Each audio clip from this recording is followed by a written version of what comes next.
मेरी आवाज आ रही है मुकेश भाई? आपकी सर आवाज एकदम बुलंद तरीके से आ रही है। तो सबसे पहले बहुत बहुत शुक्रिया आपको कि आपने ये इनिशिएटिव किया है जी। स्वागत है सर। सर सबसे पहले तो सर आपको बहुत बहुत धन्यवाद कि आप यहाँ आए एक बार। मतलब क्योंकि अब जैसे इलेक्शन आ रहे हैं और इस वजह से आपका शेड्यूल जो है टाइट है। हम्म। तो सबसे पहले तो बहुत बहुत शुक्रिया कि आप आए। Thank you so much. हाँ तो सर वो एक मार्टिन शुरू करने से पहले वो मार्टिन लूथर किंग का एक कोट है जिसमें वो कहते हैं कि जहाँ सियासत धार्मिक मसलों को शांत करे वो देश महान होता है, और जहां सियासत खुद धार्मिक मसले पैदा करे, मुद्दे पैदा करे, समझो वो देश जो है गलत लोग चला रहे हैं। बिल्कुल आज ठीक बात हम उस आज हम उस दौर में है। सर आप अगर अपनी स्टैंड को है। मैं स्टेबल एक कर लेंगे सेकंड तो। बस, मैं अपना स्टैंड एक बार फाइनल कर लूं बस। अब जी जी शायद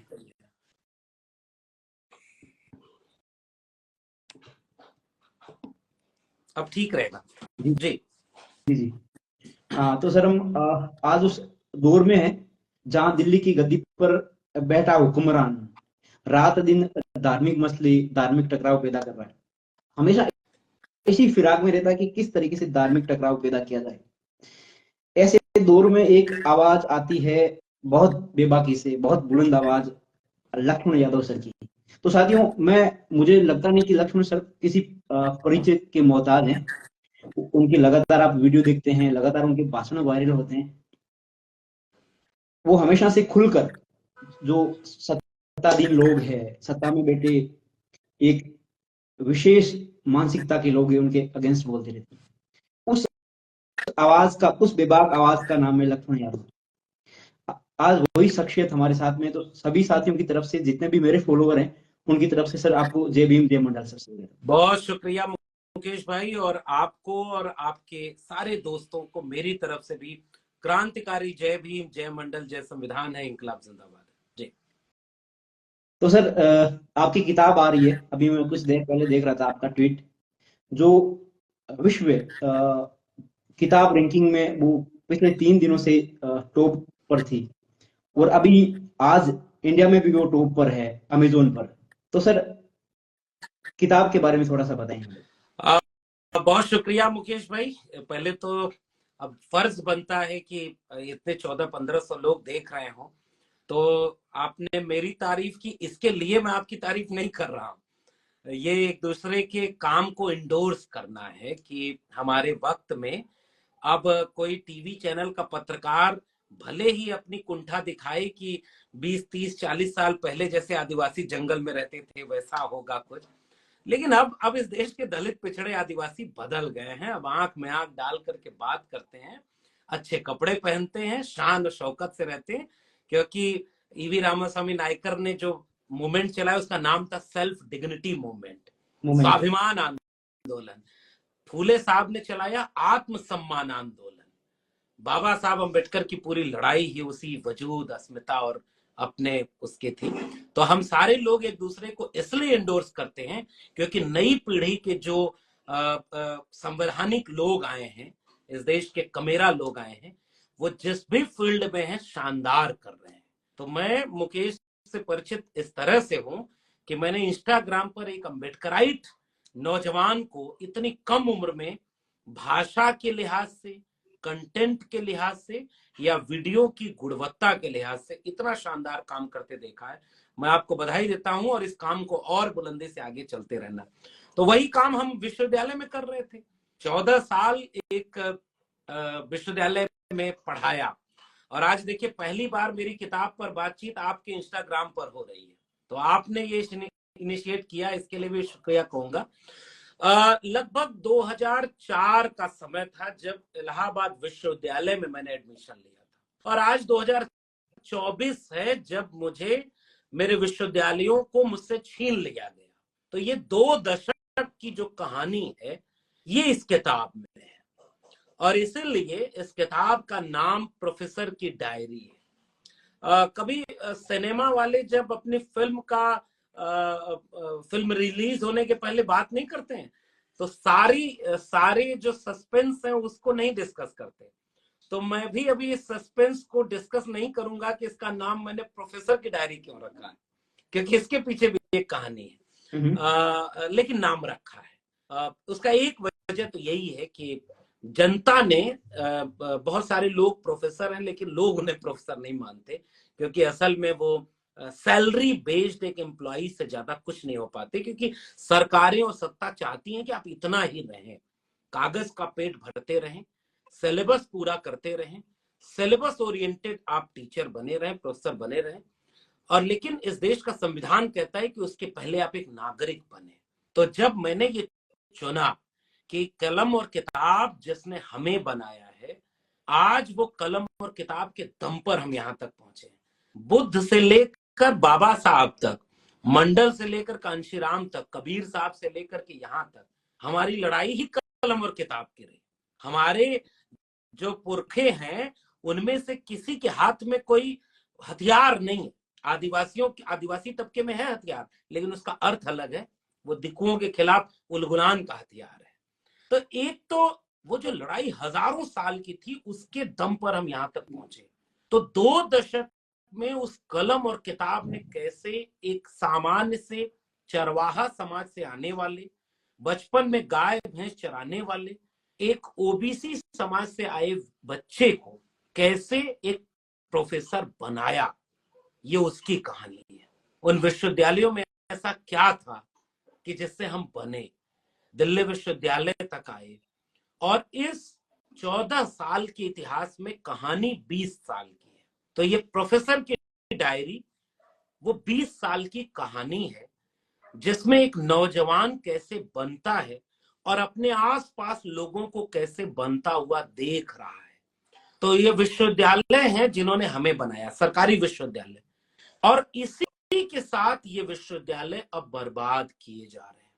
वही स्टाफ रूम, वही कॉलेज, वही विश्वविद्यालय कैसे बर्बाद किए जा रहे हैं। तो बनने और बर्बाद होने की पूरी कहानी है इस किताब में, और वो कलम और किताब को बचाने की कहानी है। जी बहुत सर आभार इस किताब के लिए कि आपने ये किताब लिखी। अभी मैं सर 2-3 दिन पहले ASER का सर्वे देख रहा था। उस सर्वे के अनुसार सर 43% जो 14 से 18 वर्ष तक के बच्चे हैं वो इंग्लिश नहीं पढ़ पाते हैं, और 25% बच्चे जो है अपनी क्षेत्रीय भाषा में उनको पढ़ने में दिक्कत होती है। तो सर आप प्रोफेसर बने, एक एक जिस तरीके से आपने कहा कि एक चरवाहा का बच्चा किस तरीके से प्रोफेसर बना, उस पूरी कहानी को आपने इस किताब में समेटा है। तो सर अब इस तरीके से ये जो सरकारें शिक्षा व्यवस्था को बर्बाद कर रही है, ASER का सर्वे यही कह रहा है कि हमारे बच्चे बर्बाद किए जा रहे हैं। तो सर अब आने वाली पीढ़ी के लिए आप क्या देखते हैं? ये तो जिस हिसाब से आंकड़े आ रहे, वैसे तो सर आने वाली पीढ़ी एक तरीके से बर्बाद ही होती जा रही है। बिल्कुल। मुकेश, मेरी इस किताब के लिखने के पीछे यही जिद थी, यही चिंता। कहने हमने कहा ना कि जिस मिट्टी से आप बने होते हैं, जिस पेड़ के आप फल होते हैं, जिस शजर पर आपका घोंसला होता है, आप उस पेड़ की बर्बादी नहीं देख पाते। एक छोटा सा किस्सा सुनाऊं। ये एक, चूंकि मैं साहित्य का देखिए विद्यार्थी हूं तो उस रेफरेंस से जाऊंगा। एक पेड़ पर ढेर सारे पक्षी रहा करते थे। उस पेड़ पर वो पैदा हुए, घोंसले उनके थे, वहीं से वो उड़ करके दुनिया देखते थे, और वहीं वो उनका आशियाना था। वो पेड़ उनके वजूद से जुड़ा था। और एक बार उस पेड़ पर आग लग गई, बाकी बहुत सारे पक्षी उड़ गए, कुछ पक्षी थे जो नहीं उड़े। वो चोंच से एक बूंद पानी डाल रहे थे, लोग हंसने लगे कि तुम्हारी एक बूंद पानी से इतनी बड़ी आग बुझेगी। तो पक्षी ने कहा कि आग बुझे न बुझे, इस पेड़ की आग का इतिहास लिखा जाएगा तो मेरा नाम आग बुझाने वालों में रहेगा। और उस पर हमारे एक हिंदी के कवि ने बहुत शानदार पंक्ति लिखी। वो जल भी रहे थे उसमें, उड़ नहीं रहे थे, भाग नहीं रहे थे। कवि ने कहा कि कुछ लोग, ये कहानी है, कहानी देखिए कैसे आपको एक बात कह रही है। आग लगी इस वृक्ष को, जलने लागे पात, उड़ते क्यों नहीं पक्षियों, जब पंख तुम्हारे पास, यानी पेड़ को आग लग गई, तुम क्यों नहीं उड़ रहे हो जबकि तुम्हारे पास पंख है, तुम जान बचा सकते हो। उन पंखियों के जवाब से मैं अपनी ये बात शुरू कर रहा हूं कि फल खाएं इस वृक्ष का और गंदे कीन्हे पात, धर्म हमारा यही है, जलें इसी के साथ। ये खुददारी वही जो हजारों साल का इतिहास विचार का बना है ना, बुद्ध से लेकर के अम्बेडकर तक, कबीर से लेकर के मंडल तक, वो इतिहास यही खुददारी देता है कि कम से कम जिसका फल खाया, जिससे तुम बने, आज उसको अगर बुरा लग रहा है तो या तो तुम चुपचाप उस बुराई को देख रहे हो, बर्बादी को देख रहे हो जी, या उसकी कोशिश कर रहे हो। तो ये किताब एक कोशिश का नाम है कि जब सब चुपचाप विश्वविद्यालयों की बर्बादी देख रहे थे, उसी विश्वविद्यालय से एक ऐसा व्यक्ति उस बर्बादी को लिख करके जनता तक पहुंचाता है, ताकि कल को कोई ये ना कहे कि भाई हमें तो पता ही नहीं चला विश्वविद्यालय में क्या हो रहा था, किसी ने बताया नहीं। हम कह रहे हैं कि आप अपने विश्वविद्यालय को बचाइए। तो ये किताब इस चिंता के साथ लिखी गई है। उस किताब में आप पाएंगे कि सिलेबस कैसे बदला जा रहा है। उस किताब में आप पाएंगे कि लड़कियों के हॉस्टल खोले जाने की जगह पर गौशाला खुलने लगी, जहां शोध इस बात पर होना चाहिए कि कैसे ड्रॉप आउट रेशियो कम हो, एजुकेशन स्टैंडर्ड बढ़े, फीस कैसे कम की जाए। वहां पर फेलोशिप अब 5-5 महीने 10-10 महीने नहीं आती, क्योंकि देश के पास पैसा नहीं है। जब विद्यार्थी जाते हैं कि फेलोशिप क्यों नहीं आती, तो यूजीसी कहता है पैसा नहीं है। क्योंकि हो सकता है 12 लाख करोड़ रुपए जब अपने उद्योगपति दोस्तों के माफ किए जा रहे हों और बजट में शिक्षा बजट घटाया जा रहा हो, तो शिक्षा के लिए पैसा कहाँ है। ये चिंता करती है ये किताब। ये चिंता करती है कि विश्वविद्यालयों में, मेरा एक प्रिय वाक्य है, मैं इसको लिखा हूं किताब के फ्लैप पर भी, कि एक डरा हुआ शिक्षक ऋण विहीन विद्यार्थी तैयार करता है, जो बाहर समाज में जाकर एक मुर्दा नागरिक में तब्दील हो जाता है। तो ये प्रोफेसर होने का मतलब ये है कि आप सच बोलिए, आप डरिए नहीं, और सत्ता चाहती है कि आप डरते रहिए। प्रोफेसर का मतलब चुपचाप जाओ, सिलेबस पूरा करो और सैलरी लेकर घर आ जाओ, कॉपी चेक करके उस पर नंबर। हमने कॉपी चेक करने के पीछे क्या होता है इसकी कहानियां इसमें लिखी, स्टाफ रूम में क्या होता है इसकी कहानी इस किताब में लिखी। और आखिरी बात, अपॉइंटमेंट जो होता है, प्रोफेसर बनाया जाता है मेरिट पर। कल तक इन विश्वविद्यालयों को कहा जाता था मां सरस्वती के पावन प्रांगण है, आरक्षण लागू हो गया तो मेरिट खत्म हो जाएगी, 500 विश्वविद्यालयों में आप कहीं हो नहीं। और जो मेरिट धारी थे इस देश के 90% लोग, कभी उनको एनएफएस, खेल क्या है, जब नहीं थे तब कहते थे नॉट अवेलेबल, जब आए तो नॉट फाउंड सुटेबल, एनएफएस।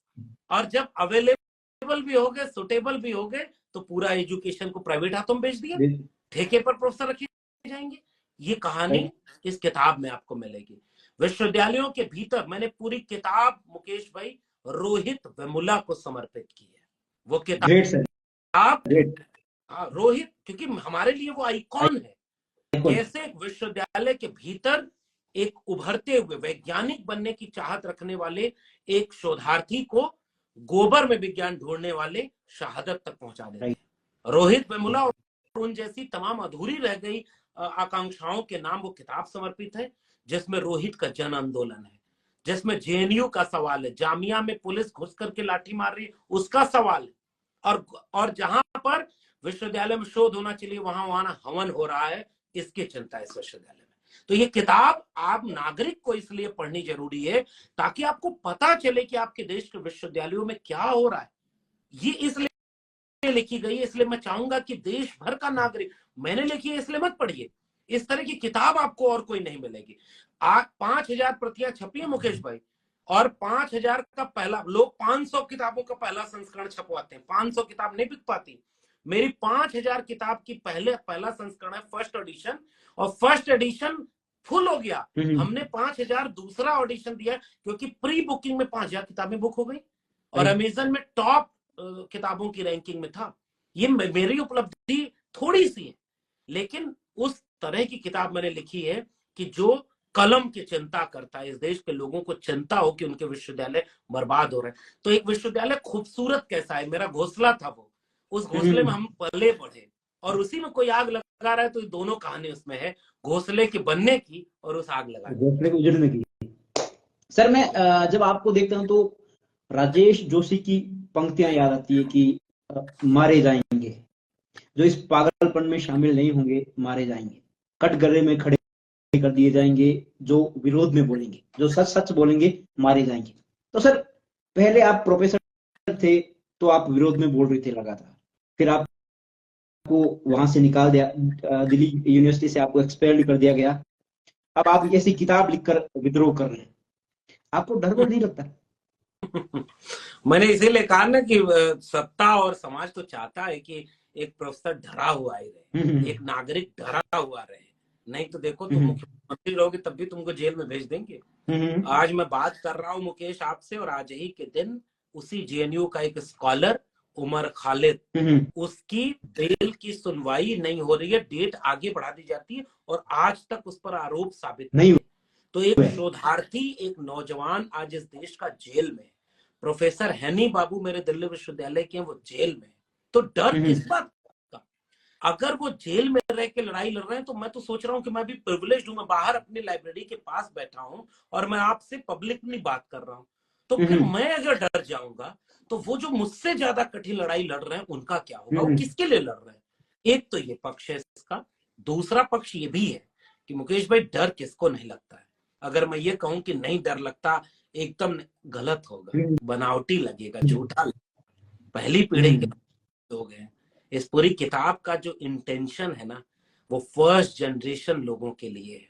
मैं पहली पीढ़ी का व्यक्ति जो किसी सेंट्रल यूनिवर्सिटी में पढ़ने गया, मैं पहली पीढ़ी का, अपनी पीढ़ियों में पहला जो सेंट्रल यूनिवर्सिटी में पीएचडी करके गोल्ड मेडल लेता है, पीढ़ियों का पहला जो देश के राजधानी के एक बड़े विश्वविद्यालय में 14 साल असिस्टेंट प्रोफेसर बनता है। और दूसरी बात, वो पहली पीढ़ी का दर्द है हमारा, और उस दर्द की वजह से विरोध में नहीं बोल रहे थे हम किसी के मुकेश भाई, हम सच और हक के पक्ष में बोल रहे थे, किसी का विरोध नहीं था। बस विरोध इस बात का है कि गलत जो है उसको बिना डरे बोलेंगे, और वह बोलना संवैधानिक था, वह बोलना विश्वविद्यालय में प्रोफेसर होने की कानूनी शर्तों के अंतर्गत था। इस देश में शिक्षा मंत्री रहे एचआरडी मिनिस्टर मुरली मनोहर जोशी, और वो मेरे ही अपने इलाहाबाद विश्वविद्यालय के प्रोफेसर थे। राजनीति में गए, शिक्षा मंत्री बने। मेरे दिल्ली विश्वविद्यालय के 2 प्रोफेसर तो आज की तारीख में मेंबर ऑफ पार्लियामेंट है राज्यसभा में, एक सत्ताधारी दल से, एक विपक्षी दल से, और वो आज भी प्रोफेसर है।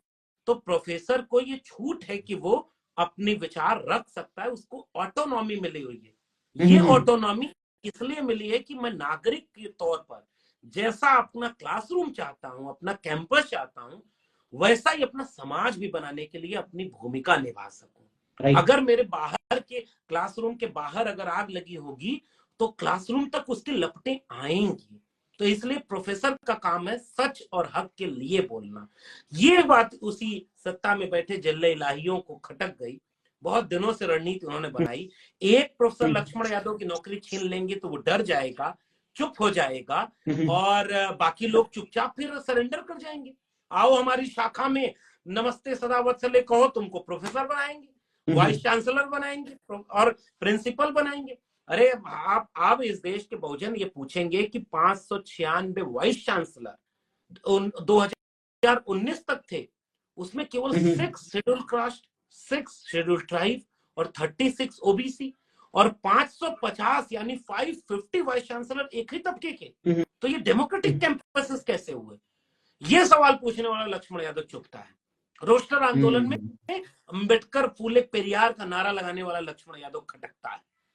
आंख में आंख डाल करके सच और हक की बात करने वाला लक्ष्मण यादव खटकता है। तो एक लक्ष्मण यादव को सजा दे दो तो फिर विश्वविद्यालयों में कोई लक्ष्मण यादव नहीं बनेगा। मैंने बहुत जानबूझ करके रोहित वेमुला को यह किताब डेडिकेट की है, और रोहित शहादत दे करके हमें हिम्मत दे गया है। हमारे अंदर रोहित की हिम्मत है, और अगर हम नहीं बोले, वो मैंने अपनी किताब में भी लिखा, अब बार बार मैंने प्रेस कॉन्फ्रेंस करके कहा कि इस जुल्मत के इस दौर में लब खोलेगा कौन, और हम भी चुप रहे तो फिर बोलेगा कौन? तो ये हमारी जिम्मेदारी है। तो इन सब के बीच डर लगता है मुकेश, निश्चित रूप से डर लगता है, लेकिन ऐसा लगता है कि कुछ कंधे पर एक एक रिस्पॉन्सिबिलिटी, एक कर्जा है। वो कर्जा संविधान का है, मंडल आंदोलन का है, हमारे पुरखों की कुर्बानियों का है। तो उस कर्जे की हिम्मत से मैं बोल लेता हूं। और सत्ताधारी सोचते थे कि नौकरी से निकाल देंगे तो चुप हो जाएगा, कमजोर पड़ जाएगा, और 2 महीने का मौका मिला तो उनके सारे कारनामे लिख दिया किताब में, अब जनता भी देखे। तो ये है, हम अपने डर से लड़ रहे हैं। एक कविता बहुत प्यारी मुझे बहुत हौसला देती है कि वो डरते हैं। वो किस बात से डरते हैं? वो डरते हैं इस बात से कि इस देश के निहत्थे कमजोर लोग वो गोली, पिस्तौल, बंदूक से एक दिन डरना छोड़ देंगे। तो डर तो उन्हें लगता है जो हमें डरा रहे हैं। हम तो क्या थे, भैंस गाय चराते थे, संविधान था, मंडल आंदोलन था, तो यहां तक आ गए। तो अब ये कर्जा हम निभा रहे हैं, इससे क्या डर के, क्या छीन लोगे तुम हमारा? एक नौकरी छीन सकते थे, छीन लिया। हौसला, हिम्मत, विचारधारा, वो कैसे छीनोगे? तो इसी हिम्मत से लड़ रहे हैं। हाँ सर, वो एक शेर यहाँ फिट हो रहा है कि आ सितमगर हुनर आजमाए, तो तीर आजमा हम जिगर आजमाए। तो सर, हाँ वही। तो सर, एक फहमीदा रियाज का एक शेर है जिसमें वो कहते हैं कि बाढ़ में जाए शिक्षा विक्षा, अब जाहिलपन के गुण गाना, आगे गड्ढा मत देखो, वापस लाओ गुजरा जमाना। तो सर, एक धारा के लोग हैं, पुराना जमाना वापस लाने की कोशिश कर रहे हैं कि हम राम राज्य लाएंगे, हम राम राज्य के हिसाब से पूरा सिस्टम चलाएंगे, जिस हिसाब से संविधान को कुचला जा रहा है, संविधान का गला रेता जा रहा है, और आप अड़े पड़े हैं कि नहीं, राम राज्य वापस नहीं आना चाहिए। तो सर, ये लड़ाई अब कब तक चलेगी सर? देखिए, हम तो संविधान का राज चाहते हैं भाई। राम को वो रख लें, राज हमें दे दें, आबुआ देशुम आबुआ राज। एक तो ये एकदम क्लियर है, और राम के विरोध में हम नहीं है। लेकिन हम कबीर के राम को मानते हैं। कस्तूरी कुंडल बसे, मृग ढूढ़े बनमाई, और ऐसे घट घट राम है दुनिया देखे नहीं। तो वो जो विचारधारा है, तो ये है। हम चाहते ये हैं कि इस देश में संविधान लागू हो। मेरे अपने विश्वविद्यालय में मैं एक उदाहरण दे दूं कि दिल्ली विश्वविद्यालय में लगभग 90 कॉलेज हैं। आज की तारीख में मुकेश, 90 कॉलेज में शायद एक आध अगर एक्सेप्शनल केस होगा तो बात अलग है। 90 कॉलेज में से एक भी SC ST OBC प्रिंसिपल नहीं होगा, नहीं। मेरा चैलेंज। देश के राजधानी का एक सेंट्रल यूनिवर्सिटी, उसके नाम में यूनिवर्स लगा हुआ है। यूनिवर्सिटी RSS की शाखा नहीं होती ना भाई, कि वहां एक ही किस्म के लोग होंगे। आज वो हो रही है क्योंकि झंडे वालान से लिस्ट बनती है, पर्ची दे दी जाती है, इंटरव्यू में इनको करो, इनको निकाल दो। ये कहानी इस किताब में है। लेकिन एक यूनिवर्सिटी, ग्लोबल नॉलेज के केंद्र होते हैं विश्वविद्यालय, सरकार के पैसे चलते हैं, यानी हमारे पैसे चलते हैं। और उसमें अगर हमारे लोग प्रिंसिपल नहीं, प्रोफेसर नहीं, आज केवल 41 प्रोफेसर OBC हैं सेंट्रल यूनिवर्सिटी में पूरे देश में। 97% पोस्ट जो शेड्यूल कास्ट और शेड्यूल ट्राइब की प्रोफेसर की है, वो वैकेंट है। फिर ये किसकी यूनिवर्सिटी बनी है? और ये क्या अगर एक यूनिवर्सिटी डेमोक्रेटिक नहीं हुई, कॉन्स्टिट्यूशनल फ्रेमवर्क में इंक्लूसिव नहीं हुई, तो देश कैसे होगा? अगर हम अपने विश्वविद्यालय को इंक्लूसिव और डेमोक्रेटिक नहीं बना पाए, तो हम समाज को कैसे बनाएंगे? ये लड़ाई इसकी है, हिस्सेदारी की लड़ाई है। और यह लड़ाई बराबरी की बात करती है, इंसाफ और इंसानियत की। इंसाफ यानी किसी की जाति धर्म देख करके उसके साथ एकलव्य का सलूक न किया जाए, और इंसानियत मोहब्बत प्यार की। तो लड़ाई मुकेश भाई बहुत लंबी है। एक बहुत बड़ी लंबी कविता है रमाशंकर यादव विद्रोही की, लेकिन उसकी आखिरी कविता, आखिरी पंक्तियां हैं कि ये लड़ाई जो हमसे बहुत पहले से चली आ रही है और चली जाएगी बाद से बाद तक, हम गुलामी की अंतिम हदों तक लड़ेंगे। इतना ही है, जहां जहां गुलामी के अंतिम अवशेष हैं उसे दूर करके इंसानियत का, बराबरी का, मोहब्बत क्या, सब पढ़ें, हाथ में कलम हो। इन हाथों में मुकेश भाई कहीं कुदाल था, फावड़ा था, करनी था, वसुला था, कोई ताड़ी उतारने काम कर रहा है, कोई मछली पकड़ने काम कर रहा है, कोई जूता सिलने काम कर रहा है, कोई चमड़ा उतारने काम कर रहा है, कोई सब्जी उगाने का काम कर रहा है, कोई कोई मैला साफ करने का काम कर रहा था हजारों साल से, और उसके काम के आधार पर उसकी इज्जत हैसियत तय कर दी गई, और बड़े मुश्किल से इन हाथों में कलम पहुंची, पुरखों की कुर्बानी से पहुंची। आज उस कलम को छीना जा रहा है और तलवार पकड़ाई जा रही है। ये लड़ाई उस कलम को बचाने की लड़ाई है, ये लड़ाई उस किताब को बचाने की लड़ाई है। कलम और किताब बची रहेंगी तो हम एक खूबसूरत दुनिया बना लेंगे। प्रोफेसर की डायरी उस कलम को बचाने और किताब के वजूद के लिए न्याय करने की लड़ाई है। तो तब तक ये लड़ाई लड़ी जाएगी। दिशा तो लेकिन मुकेश भाई निराश नहीं, मतलब उदास नहीं होना है। एक उम्मीद दिख रही है, एक उम्मीद दिख रही है कि अब वंचित शोषित लोग धीरे धीरे समझ रहे। अभी उतना नहीं समझ रहे, अभी तो वो कह रहे हैं जो उनको लाए हैं हम उनको लाएंगे। अभी बहुत उत्तर भारत में बड़ा इसका हावी है। 5 किलो अनाज दे रहा है 5 साल तक 80 करोड़ लोगों को। अरे भाई मुफ्त में अनाज नहीं, मुफ्त में शिक्षा चाहिए थी, मुफ्त में रोजगार, मुफ्त में स्वास्थ्य की दवाई और पढ़ाई मुफ्त में चाहिए थी। अनाज वो अपने से कमा लेता। ये लड़ाई उस अंतिम व्यक्ति तक पहुंचाने की लड़ाई है कि भैया अपने स्कूल कॉलेज विश्वविद्यालय बचाओ। जी सर, अभी कुछ दिन पहले मैं देख रहा था एक प्रधानमंत्री विश्वकर्मा नाम से एक योजना इन्होंने निकाली है, जिसके हिसाब से अभी आप कह रहे थे कि ये कलम और किताब बचाने की लड़ाई है। जो बच्चा पहले आजादी से पहले, संविधान से पहले चमार का काम कर रहा था, वो बच्चा उसके हाथ में किताब आई। जो बच्चा खेत में भैंस चराने का काम कर रहा था उसके हाथ में किताब आई। तो प्रधानमंत्री विश्वकर्मा जैसी योजनाएं निकाली जा रही है जिसमें वो कह रहे हैं कि हम एक अनुदान राशि देंगे अगर आप अपना पारंपरिक काम करेंगे। तो सर पूरा का पूरा सिस्टम जो है, उसी पूरी की पूरी व्यवस्था उसी मनुवादी या फिर प्राचीन विचार को वापस लाने के लिए लगा दी गई। तो सर आपको इसमें क्या लगता है कि ये क्या इनके पीछे वो जो मानसिकता है वही पुरानी मानसिकता है, या वास्तव में ये कुछ उसी हिसाब से चेंज करना चाहते हैं? मुकेश, नई शिक्षा नीति जब कोविड की आड़ में लाई, इस किताब में उसका भी किस्सा है कि किसान और श्रमिक और शिक्षा नीति, ये 3 कानून कोविड की आड़ में लाए गए थे। किसानों ने फसलों नस्लों को बिकने से बचा लिया, लोग अपने कलम किताब को बिकने से नहीं बचा पाए। उस पूरी लड़ाई में हमने एक बात कही कि जब प्रधानमंत्री देश को संबोधित कर रहे थे कि बिना डिबेट के, पार्लियामेंट में डिबेट नहीं हुआ न्यू एजुकेशन पॉलिसी, यानी new education policy without any debate and discussion implement कर रही है।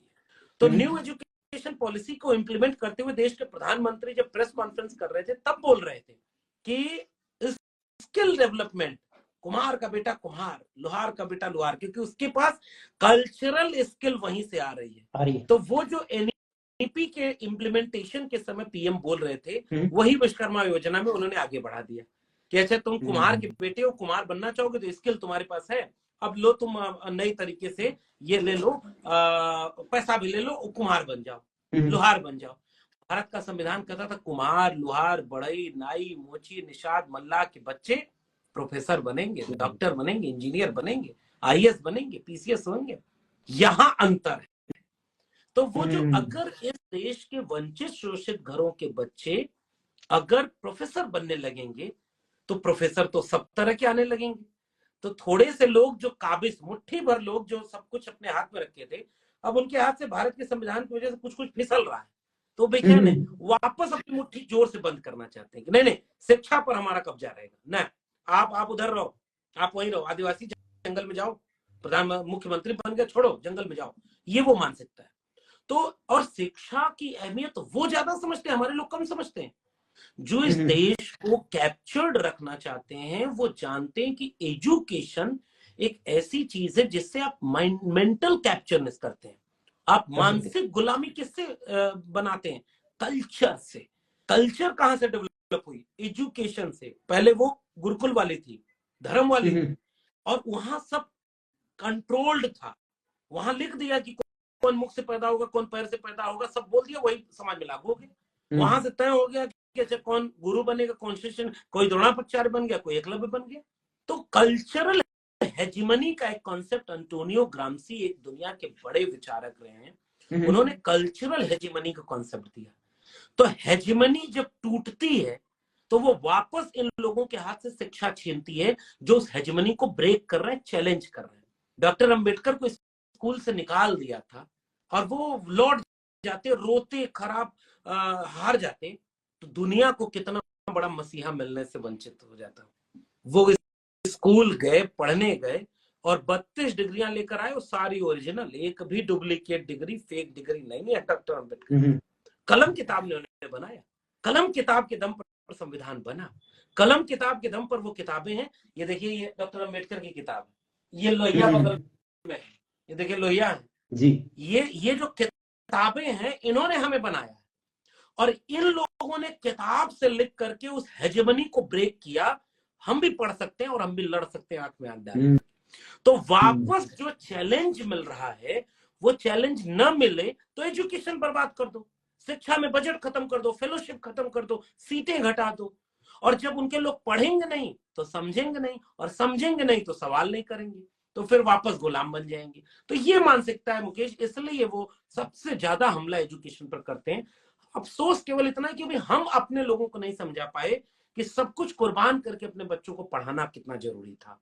तो ये किताब उसी दिशा में एक मैसेज देना चाहती है कि आप एजुकेशन की तरफ जाओ, save education, save nation, save constitution.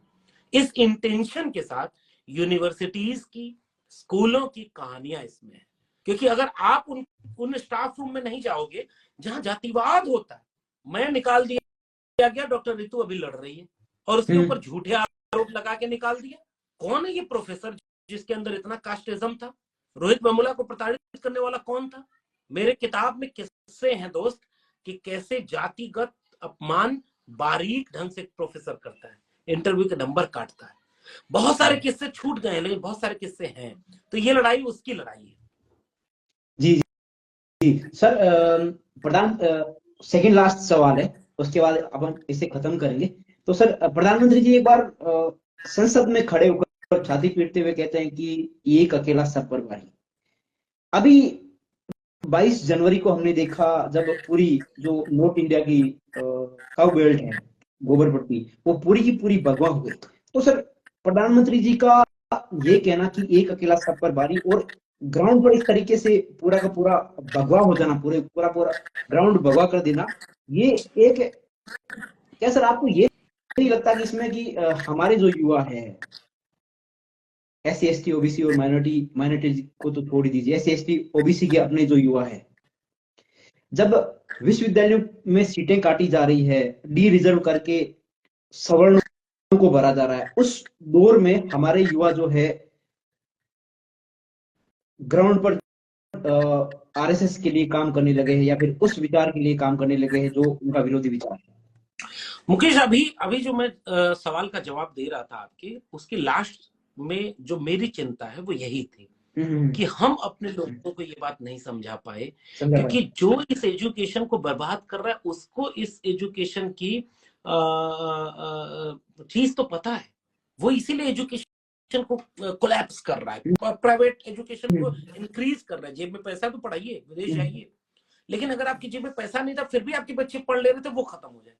उससे क्या हो रहा है कि हमारे लोग हमारी इस चिंता को नहीं समझ रहे। किताब इसीलिए लाई गई है, प्रोफेसर की डायरी, कि आप पढ़ो। जैसे आप पढ़ोगे तो समझोगे कि एक जानवर है ना, गाय का बछड़ा जो होता है उसके सामने गाय खड़ी है, गाय का गोबर भी उसके सामने है, गाय का गौमूत्र भी सामने है, वो दोनों नहीं खाता पीता है, वो गाय का दूध पीता है, क्योंकि उसको इतना एक जेनेटिक सेंस उसके पास है। तो हम चाहते हैं कि इस देश के वंचित, शोषित, गरीब, कमजोर, किसान, मजदूर के बच्चों में एक cultural sense, social sense, political sense हो, क्या करना है और क्या नहीं करना है। तो ये जो एजुकेट करना था वो हम जैसे लोगों को करना था, और हमारे प्रोफेसर पे बैक टू सोसाइटी नहीं कर रहे, EMI के जाल में अपनी गाड़ी, अपना घर, अपनी नौकरी, अपने बच्चे विदेश में चले जाएं, जबकि आरक्षण से नौकरी लेकर के, और वो कहते हैं कि परम पिता परमेश्वर के प्रताप से मुझे आज ये नौकरी मिल गई। नहीं रे बाबा, संविधान से मिली है, तेरी मेहनत से, तेरे परिवार वालों से मिली है। इतना ही फर्क। हम्म। हमने ये चुना कि नहीं, हम कम से कम ये बात लोगों तक पहुंचाएंगे कि जी। भैया आपकी लड़ाई मंदिर मस्जिद की नहीं है। मंदिर मस्जिद मन चंगा तो कठौती में गंगा, रविदास कह हम्म। गए। वो हम्म। गया गया अगर मुक्ति नाही, सौ सौ गोते लाइए, और मके गए अगर मुक्ति नाही, ये बुल्ले शाह लिख गए। हमारे लोग आज से 700-800 साल पहले कितने प्रोग्रेसिव थे। हम्म। वो आज मेरे विश्वविद्यालय में रिसर्च होगा कि गोबर में विज्ञान कैसे।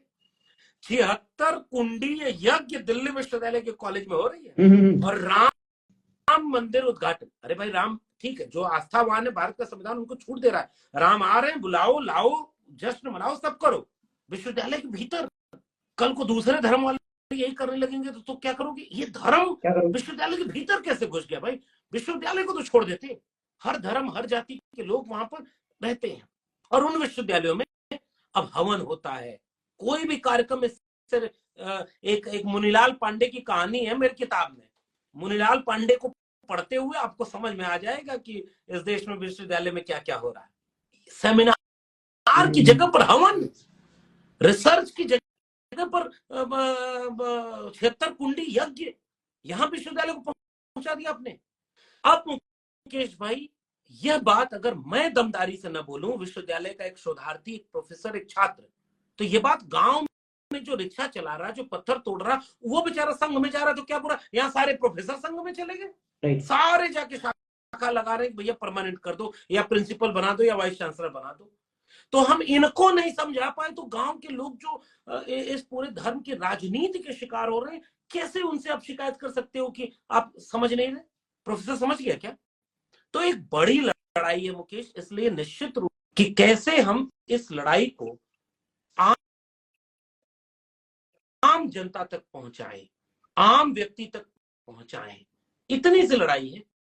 और हम इसकी कोशिश कर रहे हैं, और इतने लोग हैं, सोशल मीडिया है, मुझे उम्मीद है कि ये बात लोग समझेंगे कि आपके बच्चों का भविष्य कलम और किताब में है, धर्म आपके दिल में था, देवता भगवान जिसको भी अगर आपको मानना है, मैं नास्तिक नहीं बनाने आपको आ रहा है, कोई विरोध, कोई आपके धर्म पर कोई टिप्पणी भी नहीं कर रहा हूं, वो आपका निजी विषय है, वो आप रखिए, वो आपके इन नेताओं के पहले भी था, इन नेताओं के बाद भी रहेगा अगर आप उसको रखेंगे तो। एग्जैक्टली। लेकिन वो आपके हाथ से क्या छीन रहे हैं, उसे बचाइए। वो कॉन्स्टिट्यूशन को छीन रहे हैं, वो कलम और किताब को छीन रहे हैं। तो धीरे धीरे हमें उनको ये बात समझानी है, और अगर हम नहीं समझा पाएंगे तो निश्चित रूप से बहुत नुकसान है इस देश का। जी जी सर, हाँ ठीक कह रहे हैं आप कि वो आपके हाथ में धर्म का एक झुनझुना दे रहे हैं और कलम और किताब छीन रहे हैं। तो सर जाते जाते आपसे एक आखिरी सवाल हमारे एक साथी ने पूछा है, वो पूछ रहे कि प्रोफेसर लक्ष्मण यादव जो हैं बहुत शानदार हिंदी बोलते हैं, तो सर बच्चे अभी जो हमें देखने वाले इस प्लेटफॉर्म पर पर्टिकुलरली वो बच्चे हैं जो यंग एज में हैं, वो आपकी तरह हिंदी सीखना चाहते हैं, आपकी तरह हिंदी लिखना चाहते हैं, तो सर उनके लिए आप कहें कुछ कि किस तरीके से हिंदी सीखी जा सकती है? मुकेश भाई, एक शेर है, यूं ही नहीं ये तर्जे सुखन आया है, पांव दाबे हैं बुजुर्गों के तो फन आया है। और हमारे बुजुर्ग कौन? बुद्ध से लेकर कबीर, रैदास, पलटू, दादू, भीखा, बुल्ले शाह, बाबा फरीद, फूले, अंबेडकर, पेरियार, लोहिया, एक भगत सिंह, एक विरासत। मैं अपने यंगस्टर दोस्तों से ये कहना चाहूंगा, किताबों को पढ़िए, भाषा वहां से मिलेगी, और दोनों चीज मिलेगी। अच्छी किताब आपको अच्छे विचार देगी और अच्छी भाषा देगी।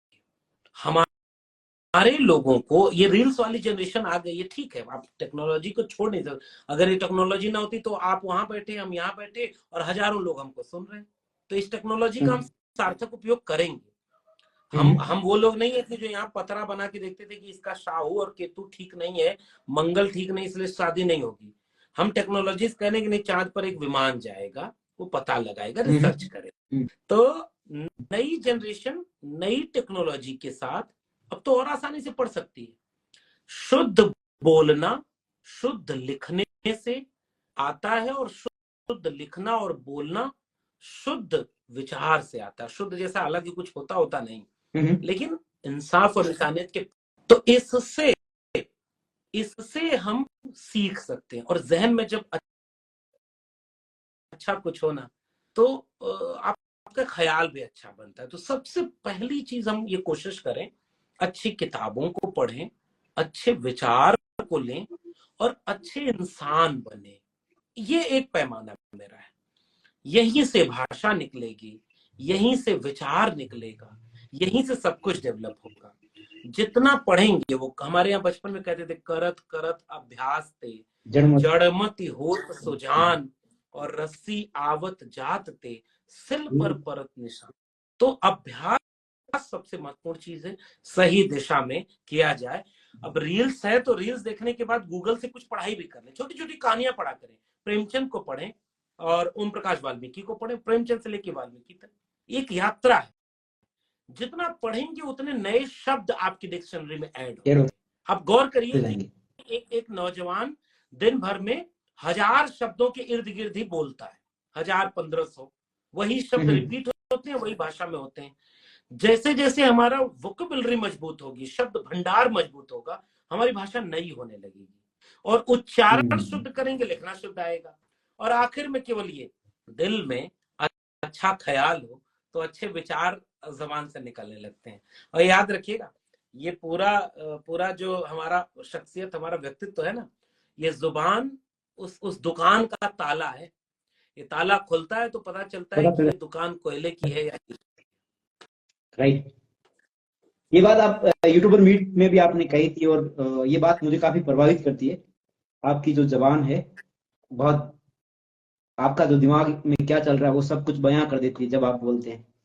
तो बहुत शुक्रिया सर, आज आप हमारे साथ में जुड़े। मैंने आपका लगभग 45 मिनट्स ले लिए। आपको एक बार फिर से पुनः आपको बहुत बहुत बधाई आपकी प्रोफेसर की डायरी के लिए। और जितने भी देखने वाले मेरे साथी हैं, आप सबसे मैं रिक्वेस्ट करूंगा कि प्रोफेसर साहब की जो प्रोफेसर की डायरी है वो जरूर मंगवाएं, उसकी प्रति जरूर मंगवाएं और जरूर पढ़ें। अभी के मुकेश भाई, इसके कमेंट बॉक्स में मैं लिंक भी भेज दूंगा, आप भी भेज सकते हैं। 10 फरवरी से 18 फरवरी तक वर्ल्ड बुक फेयर दिल्ली के प्रगति मैदान में लग रहा है। वहां भी ये किताब मिलेगी और जो साथी यहाँ आएंगे, आ सकते हैं, वहां मैं मिलूंगा। सारे दिन तो नहीं, लेकिन मैं बता दूंगा कि कब कब मैं वहां आ रहा हूँ। और जो लोग दूर हैं, दिल्ली के दूर हैं, वो ऑनलाइन अमेजन पर जा करके ये किताब ले सकते हैं। और मैं अपनी किताब का प्रचार करने से ज्यादा मेरा मन ये है कहने का कि शायद आपको अच्छा लगेगा कि हाँ, ये जरूरी बात है जो इस देश को कहनी और बतानी थी। तो ये कोई सवाल अगर हो तो देख लें। अगर देख रहा हूँ कुछ लोग सवाल पूछ रहे हैं। सर मैं देख लेता हूँ सवाल अगर आए हैं तो। बाकी लोग जय भीम बोल रहे हैं, सबको मेरा जय भीम है, सबको मेरा क्रांतिकारी सलाम। सर किताबों पर आज काली धर्म देख, पता नहीं, मतलब किताब में भी फर्क होता है दोस्त, इसलिए किताब कौन सी पढ़ेंगे ये आपको चुनना पड़ेगा। अच्छा, उनका सवाल नहीं है, लेकिन उन्होंने ये जरूर कह दिया कि हमारे सवाल का जवाब नहीं दिया। सर सवाल तो मुझे सर जो क्वेश्चन आते हैं वहां पे भी नहीं दिखे। अगर कोई साथी प्रोफेसर साहब से कोई सवाल करना चाहता है तो कर लें, क्योंकि हमारी चर्चा का जो ये लगभग अंधी पड़ाव है, तो कोई भी साथी अगर सर से सवाल। एक सवाल मैं देख रहा हूँ सन्नी कुमार का है कि मेरा क्वेश्चन है, किसी भी सरकारी एग्जाम का कट ऑफ मार्क्स कहाँ से देखा जाता है? आज हम देखें कि ईडब्ल्यूएस का कट ऑफ एससी से भी कम था। 2 तरीके हैं। कई एग्जाम ऐसे होते हैं जो कट ऑफ नहीं बताते, वो इसलिए नहीं बताते कि पोल खुल जाएगी। लेकिन अब कई तरह की चीजें हैं जिसमें आप कट ऑफ देख सकते हैं और कट ऑफ आता भी है। ना आए तो आप आरटीआई लगा सकते हैं। हालांकि आरटीआई को भी बहुत कमजोर कर दिया गया, फिर भी एक विद्यार्थी का ये अधिकार है कि वो जाने कि कितने नंबर पर किसका सिलेक्शन हुआ और किसका नहीं हुआ। और ये बात सही है कि जो लोग कल तक मेरिट की दुआई देते थे, जब उनको ईडब्ल्यूएस रिजर्वेशन मिला तो उनकी कट ऑफ एससी ओबीसी सबसे नीचे जा रही है। पता नहीं कितनी कमाल की मेरिट थी, अब तो पोल खुल गई। जी जी जी जी जी। और सर मेरिट का ये भी तो है कि जब शिक्षा व्यवस्था शुरू हुई इंडिया में, तो जो पासिंग मार्क्स 33% वाला जो कॉन्सेप्ट है, हमारे लोग तो उस वक्त ज्यादा सिस्टम में थे ही नहीं, पढ़ाई लिखाई कर नहीं रहे थे, तो उन्हीं लोगों के लिए किया था कि भाई हाँ, 33% से 33% पे कौन पास हो रहा था, बिल्कुल हाँ सही बात है। 33% से तुम ही तो पास हो रहे थे। जी सर, तो कोई ठीक है, सवाल और मुझे कोई, नहीं दिख रहा है। हाँ सवाल नहीं दिख रहा है। अब हम कोशिश करेंगे और प्लेटफॉर्म पर जुड़ेंगे मुकेश, आपके यहाँ भी फिर मिलते रहेंगे। बाकी तब तक किताब पर बात करेंगे। बहुत शुक्रिया आपका और आपके तमाम दोस्तों का। Thank you so much. जय भीम, जय मंडल, जय संविधान। जय मंडल, जय मंडल, जय संविधान सर, बहुत बहुत शुक्रिया थैंक यू। सर। जय